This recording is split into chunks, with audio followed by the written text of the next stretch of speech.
Hi guys, welcome to the Homebuyer 101 seminar. My name is Dan DiStefano. I'm a home loan consultant for Main Street Home Loans, a part of NFM Lending. Currently, I'm licensed in the state of Texas and Maryland, which is where our company was founded. Today's agenda, we're going to talk about the basics of home buying. So this is really intended for those who pretty much just made the decision that they feel buying a home is right for them. Or if you're someone who feels you need a refresher or you just maybe want to learn more or feel like you've missed something in the past, then this is for you. So let's get started.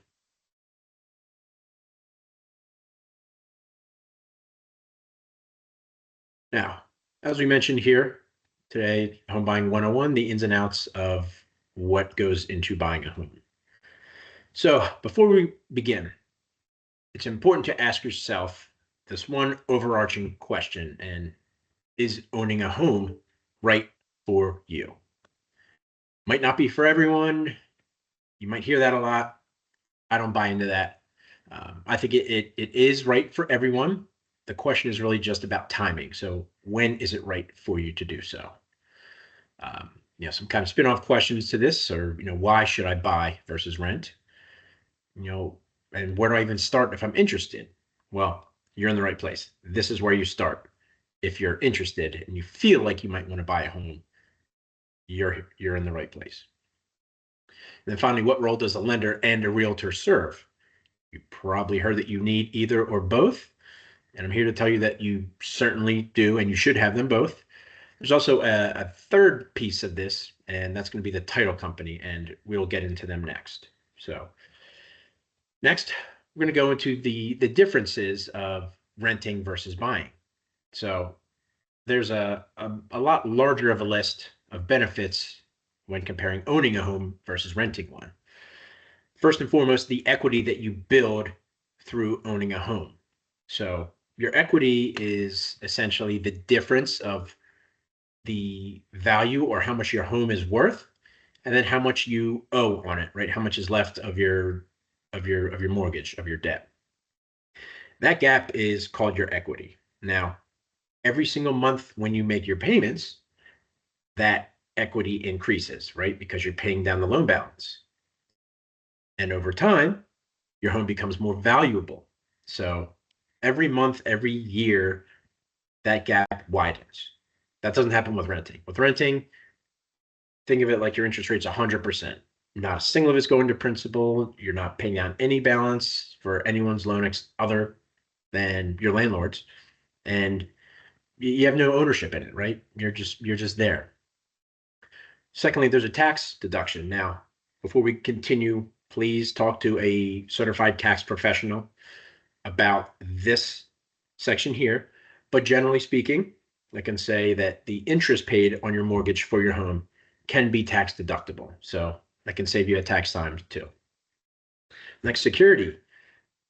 When you're renting, your landlord can at any point decide to either sell the house or do anything, can kick you out. They can find a reason to, right? When you own a home, the only reason you can get kicked out pretty much is if you don't make your payments. And if you're not making your payments, then, there's some other larger issues. But even still, before it gets to that point, things can maybe be done to save you. All right, next, fixed payments, right? With a rent, sure, you realize that, and you've maybe heard that rent payments go up every year, right? That the average is 4 to 5% per year. With your mortgage, the majority of that payment is fixed, right? You're getting a fixed rate mortgage. Your principal and interest payments stay the same for the entire length. So if you take out a 30-year mortgage, all 360 of those payments are going to have exactly the same principal and interest. All right. And then the final piece kind of ties into security a little bit as well, but you have some stability there, right? You can really do whatever you want with the place too. You don't need a landlord's approval to paint the walls, to hang a picture, to move furniture, to do anything, right? If you want to renovate, knock down some walls, you can go ahead and do that as well. So rent, you're kind of just, you're living in someone else's house, paying someone else's mortgage. That's the only way to think of it. At the end of the day, at the end of your rental term, if it's 1 year, 5 years, or 10 years, and you get out, you have nothing left. But when you buy, after that same time, and you want to leave and go somewhere else and buy something else or go back to renting, you sell your house, you have all that equity, all the appreciation, you get money back in your pocket after that. All right. So now, after today, here's what you're going to walk away with. So first and foremost, you'll have a basic understanding of the home buying process. You're going to have an idea of what are some different mortgage options. You're going to find the role of a good lender. We'll talk briefly about the role of a good realtor. And finally, the importance of a title company and what they do. So we all represent your team. You are the star of the team. You're the captain. We are all your teammates. We are here to help you achieve your goal. And choosing the right team matters, because if you don't have a good member of the team, it can really screw up everything. So those who play team sports understand this concept. Right, now, these 6 questions are what you should ask yourself when you decide, is buying a home right for me? First, is there a particular area you want to live in? Is it somewhere close to work, somewhere close to family, somewhere close to all the things that you love to do, right? Kind of want to know that. Number 2, how long do you plan on living in your home? Are you just buying time for a year or two before you move out of state? Are you buying your forever home?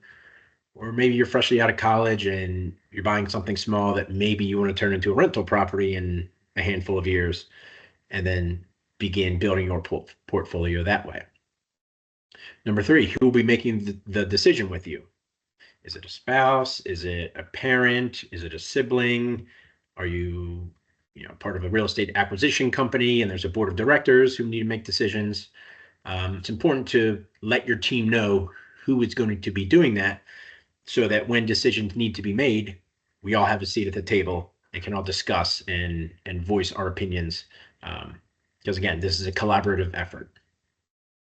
Number 4, and probably most importantly of all of the numbers and figures and dollar amounts, in my opinion, is what monthly payment will you be comfortable with?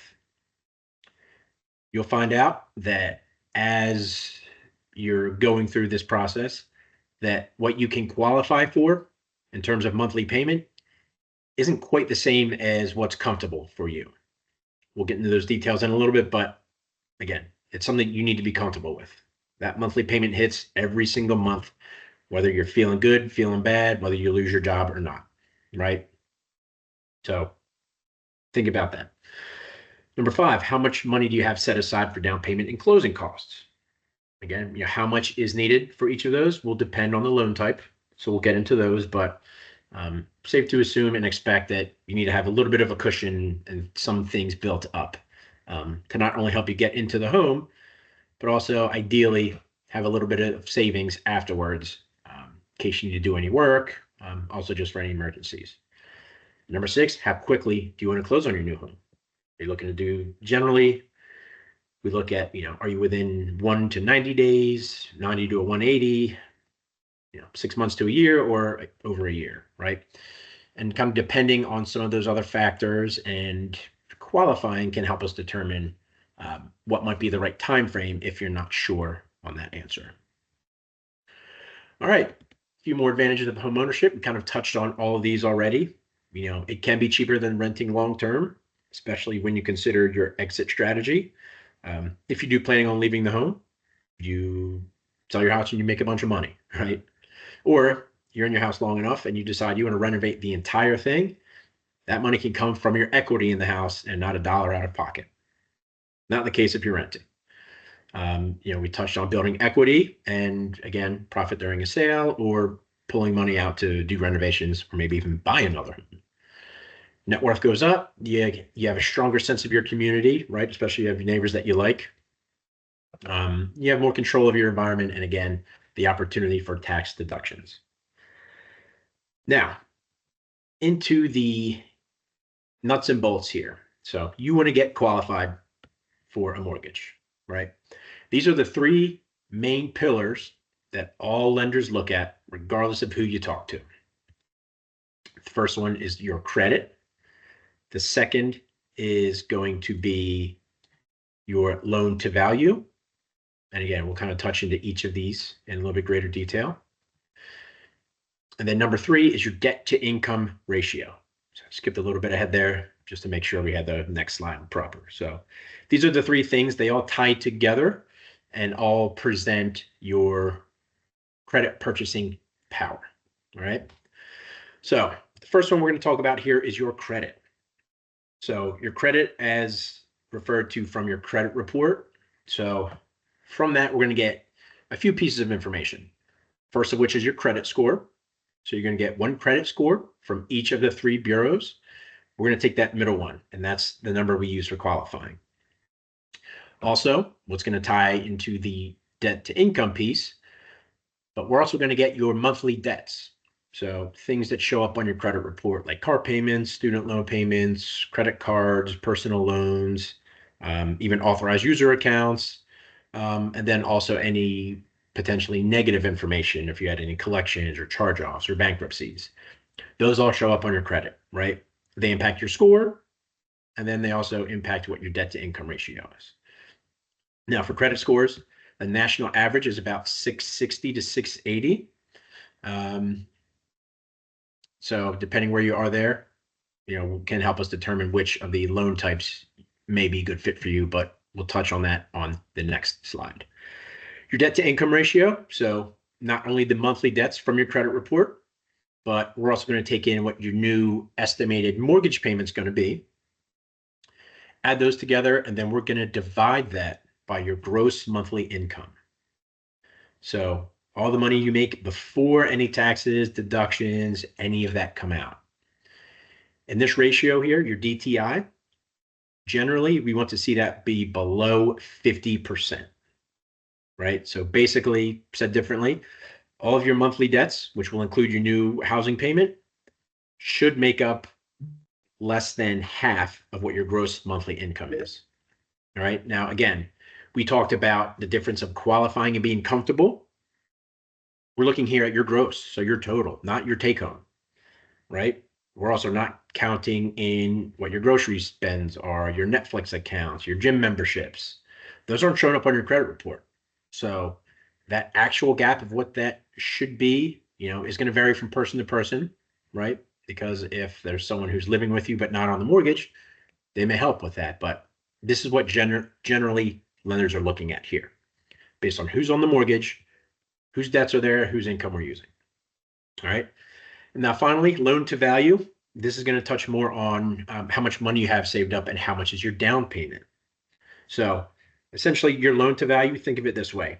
Take your purchase price, subtract out your down payment, and that gives you a loan amount. Take your loan amount and divide it by your purchase price, which is, we're going to say the house is valued at that, and that's your loan to value. All right. Different loan types have different loan to value maximums, or said differently, different loan types have different minimum down payments. All right. And things that can also factor into that are your credit history, if you've owned a home before, and some other factors, maybe if you've ever served in the military or if you're purchasing in a rural area. All right. So leads us directly into our next slide, talking about the different loan types. So the most common one is going to be your conventional conforming loan. So this is for those who are looking to buy the house they're going to live in, or if you're going to buy a house that you're going to rent out. All right. Conventional conforming loans can go down to a 620 credit score. Minimum down payment for first-time home buyers is 3%.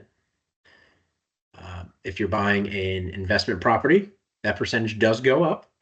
Also, if you're a repeat buyer, meaning you haven't owned a home in the past 3 years, the number also goes up. All right. Next one, FHA, only available for buying homes that you plan to live in. The minimum down payment here is just 3.5%, so slightly higher, but that's the same whether you've owned a home before or not. So a little bit benefit there potentially if you're a repeat buyer. Now, FHA credit scores can go much lower than conventional, right? It's said they can go down to 500, but when you're below a 580, your minimum down payment goes up to 10% from 3.5%. FHA is a great option, especially if maybe you're buying a multi-unit. So if you're buying a 4-unit property or even a 2-unit, and you're going to live in one side and rent out the other, right? That's often called house hacking, which is a very good option if you're okay with maybe sharing something with someone, sharing that other unit. But again, that can be used to offset your mortgage. Could also be used in qualifying. So fun fact there. The third one, VA loan. So these are only for veterans, those who've served in the United States military or armed forces, those who are honorably discharged, or surviving spouses. Okay, it can't be, mother or father served and you're the son or daughter wanting to purchase with your parent. Cannot be a VA loan there. It has to be just a veteran. It has to be 2 veterans or a veteran and their spouse, or again, surviving spouse if the veteran passed away during their service. 0% down, minimum down payment there. If anyone's ever a veteran, I personally think this is hands down the best loan option out there, primarily because of the 0 down payment option. You can put 0 down, just pay your closing costs, and we'll get into those later. Even have the seller pay a lot of those. And finally, the least common of the 4 loan types is the USDA. So again, only for homes that you intend to live in, but these are in rural areas that are based on location. So you would go on the USDA's website and see if a property, or more specifically an area, is eligible for this type of financing before we go down and go through qualifying to see if that's a good fit. Again, 0% down payment minimum, so it makes it a great option, but it's just not very common. The most common of these is the conventional. That's about 75 to 80% of all mortgages. Then we have about 10, 11% FHA, about the same for VA, 10, 11%. And then the remaining is USDA. All right. Now, we talked about down payments. So that forms one piece of what your total cash to close is. Cash to close is a very common term you'll hear referring to how much of your total funds are required to make this purchase. All right. So bucket A, we'll say that's your down payment. Bucket B are your closing costs. Now, every state's going to vary. Even within states, there is some variation amongst the counties and cities, but generally they're broken into four areas. This here is a representation of Texas, since that's where I live. 3 of these 4 categories are going to be pretty much the same regardless of who you use, right? Title companies are going to vary in their fees a little bit. State and county, those don't vary at all. Doesn't matter what realtor, lender, title company you use. And your escrows / reserves or prepaids, those aren't going to vary either, right? Those are all collected, and we'll kind of get into each of those. The biggest variance is really going to come from lender charges. Now, every lender operates a little bit differently. Our lender fee for all mortgages, regardless of type or loan size, is $18.95. Also, an appraisal fee, again, average is about $625, right? Now, the appraisal fee is something that you generally will pay before the closing, unless you're a VA. Now, so this would get paid, usually within a week after going under contract. The second group we'll call the title company or settlement charges. So there's a larger list of these, but it's easier to break it down into a simple singular dollar number. Average is about $1,500. So, there's settlement fees, there's other, escrow charges and other certain adjusters that states or counties require. But again, the title company, think of them as they're the person in the middle, right? They represent the transaction. They, hold monies in escrow for the seller at the end. They collect the monies that the buyer pays throughout. And then at the closing table, they distribute the funds and make sure everyone signs the 1,500 pages that they need to make the transfer legit. Aside from that, they do their searches throughout the period of being under contract before closing to make sure that the home has been transferred properly from previous owner to new owner. Um, Another big piece of what they do, it's called title insurance. So Texas is a simultaneous policy state. So pretty much if you're buying these two together, an owner's and lender's title insurance, you get a discount where it's only $100 for the second or the lender's policy. Now, a lender's policy is always required, regardless of which lender you use. Owner's title insurance is optional, but I always highly recommend it, just because it's one of those things that it's good for a lifetime. It's only one time cost, but should anything come up down the road, maybe the person you're buying the house from did some work on it, but never paid their contractor, and the contractor filed a lien against the house, basically saying, "Hey, I've never got paid for this." Um, if it was missed during closing, I've had someone before where they didn't get owner's title insurance, and they got a knock on their door a couple months after closing of a contractor saying, they saw the transfer, but they still never got paid. Well, that becomes a big issue, right? Because when a home gets sold, then everything, all bills owed on it should also be paid. Otherwise, if it doesn't, that other thing should get paid first. So it ended up costing the buyer and the owner at that point tens of thousands of dollars, and I can't even quantify the amount of headaches they got from it. So always worth it regardless. Little fun fact here, in Texas, generally the seller does pay for and provide the owner's title insurance, so it can save you a bit there. Next, the state and county charges. So there's recording fees. So for your mortgage and your deed is basically showing who the owner is. The mortgage ties the ownership from paying the mortgage to you. So basically, like, you're going to own the home, but the title company is still going to hold the note, meaning you're going to make payments to them. It is completely your home. Once you pay it off, it's fully yours. You don't owe anyone else. But again, the only reason the lender will be able to kick you out is if you don't make the payments. Survey. Now, surveys aren't required in every state. Again, Texas generally, unless there's been any massive changes like a pool added, usually the survey that the seller has, either when they did it or when they bought the house, can be transferred on. But in the event a new one is needed, it's about $550. Finally, the escrows and reserves. So think of this as like this is all your money, right? So money is put aside for when those big bills are due every year, right? So 15 months of homeowners insurance, that covers the first year. Again, just like car insurance, you need to have your insurance in place when you take ownership, when you get the keys, when you sign on that closing day. So you get 12 months there, and then a 2 to 3 month cushion in the event that your homeowner's insurance goes up the following year, right? With some of these disasters that are happening in the world with fires and flooding, sometimes can cause rates in other cities and states to go up. But again, that cushion is kept there. Property taxes. Now, again, 3 months are, again, for Texas.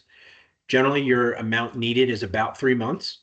The seller is going to credit you for their portion from January 1st until the date that you purchased the home. At the end of the year, when the taxes are due, you're going to get the full bill, right? But you're going to have the credit from the seller. You're going to have these 3 months that we collect now, and then your monthly payment does add into that so that you have the 12 months available to give to the state, the county, the city, but also have a little bit of a cushion there because, again, property taxes generally do go up over time. Now, in total, your closing costs add up to about somewhere between 2 and 4 or 5% of your total costs, right? So if the house is $100,000, figure 2% of that, you get $2,000 up to $4,000. Okay. And the reason for the wide variance of gap is some of these fees are fixed, like the lender fee, the appraisal fee, for the most part, settlement charges and survey are all fixed. So they represent a higher percentage of a smaller amount. All right. So all those together, your down payment plus these closing costs add up to your total out-of-pocket requirement. So once you go through and you speak with us and we get all these numbers figured out, we find a payment that you like, we know that the cash to close is there, you have the money, Now's the fun part where you're actually looking at properties. And this is where your realtor is really going to come into play.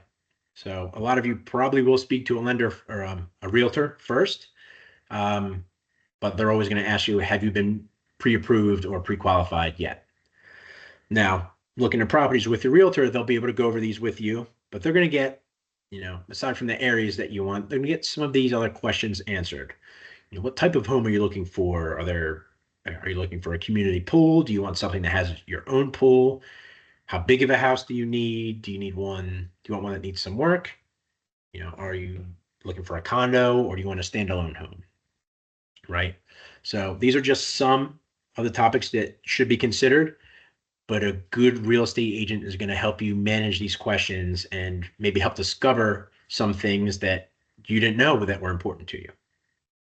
Okay. Now, at this point, you isolate a home, you find it, you submit an offer. Fantastic. It's been accepted. So now what? So again, this is where the real work begins. So first thing, your agent's going to have your hand through this, as will I, and schedule your home inspection. We're going to make sure that there's no unforeseen issues with the home, maybe the HVAC or the roof or things that generally the untrained eye can't see. So you can get that scheduled right away, usually within the first few days. After about a few days after that, you'll pay for your appraisal, right? So at that point, your out-of-pocket will be the inspection, which is not counted in your closing costs, but it's still an out-of-pocket expense. You have your appraisal, and then generally you're going to put down a deposit when the offer is accepted. Usually it's a minimum of $1,000. Sometimes I've seen 500, but just something that goes towards your total out-of-pocket costs. So that does come off the top. Right now, after the appraisal is done, at that point, we're going to continue gathering the documents. Generally, we need to update some things because usually when you start searching to when maybe you submit an offer and it's accepted, sometimes it can be a month or 2 months. So we just need to update everything for the file. But you'll call your homeowner's insurance agent, get your policy set up in place. You're going to probably want to find a moving company or find some really good friends that you're going to have to pay off with pizza to help you move. And then very importantly, you're going to want to call the local gas and electric company and or water company to have things transferred to your name once on the date of settlement. So very important fact that you don't want to have overlooked, and generally will happen. But if you do overlook it, then it can cost you a little bit more to restart it up. So gas or electric companies might say, oh, we're starting a new account, so now there's another, a startup fee. So small thing, but again, your realtor will also make sure you don't forget that. All right. So I want to thank everyone today for listening in and seeing us. I hope you found some things of value. Now, I know there's probably tons of questions outstanding. So please, that's my personal cell right there. Give me a call, send me a text, or there's my email as well. Shoot me an email with your specific questions and scenarios. I know this was very general and broad, but that was the point, because if I start going into everyone's individual and specific questions and issues, that this would take days, months even. So thank you very much. Feel free to review this. Reach out with any specific questions, but this is a primer for the coming videos. They're going to dive a little bit deeper into some of these topics and more. Until then, everyone have a great day, and I'll see you soon.